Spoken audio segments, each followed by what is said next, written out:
ആയതുകൊണ്ട് തന്നെ പലരും വെള്ളം കുടിക്കുന്ന കാര്യം അത്ര ഗൗരവമായിട്ട് എടുക്കാറില്ലല്ലേ. എന്നാൽ ഇതിനെതിരെ മുന്നറിയിപ്പുമായി വന്നിരിക്കുകയാണ് സൗദി ആരോഗ്യ മന്ത്രാലയം.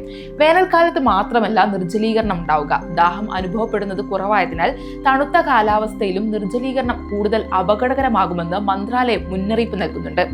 വെള്ളം കൂടി കുറയുന്നത് ക്ഷീണം, തലവേദന, ശ്രദ്ധക്കുറവ്, മൂത്രമൊഴിക്കുമ്പോൾ വേദന, വരണ്ട വായ, മൂത്രത്തിന്റെ നിറത്തിലെ മാറ്റം, കടുത്ത ദുർഗന്ധം എന്നിവയുൾപ്പെടെ നിരവധി ആരോഗ്യ പ്രശ്നങ്ങൾക്ക് കാരണമാകുമെന്ന് ലൈവ് ഹെൽത്തി ആരോഗ്യ അവബോധ പ്ലാറ്റ്ഫോമിലൂടെ മന്ത്രാലയം വിശദീകരിച്ചു. എപ്പോഴും വാട്ടർ ബോട്ടിൽ കൈവശം വെക്കുക. ജ്യൂസുകൾക്കും ശീതള പാനീയങ്ങൾക്കും പകരം വെള്ളം തിരഞ്ഞെടുക്കുക. ഭക്ഷണത്തിന് മുമ്പ് ഒരു ഗ്ലാസ് വെള്ളം കുടിക്കുക. ചെറുനാരങ്ങ കലക്കിയ വെള്ളം എന്നിവയടക്കം ദൈനംദിന ശീലമാക്കാൻ സഹായിക്കുന്ന ഏതാനും നുറുങ്ങുകൾ ലൈവ് ഹെൽത്തി പ്ലാറ്റ്ഫോം മുന്നോട്ട് വെച്ചു. കൃത്യമായ ഇടവേളകളിൽ വെള്ളം കുടിക്കണമെന്നും ശൈത്യകാലം മുഴുവൻ ശരീരത്തിന്റെ സന്തുലിതാവസ്ഥയും ആരോഗ്യവും നിലനിർത്താൻ ദാഹിക്കുന്നതുവരെ കാത്തിരിക്കരുതെന്നും ആരോഗ്യ മന്ത്രാലയം ആവശ്യപ്പെട്ടു.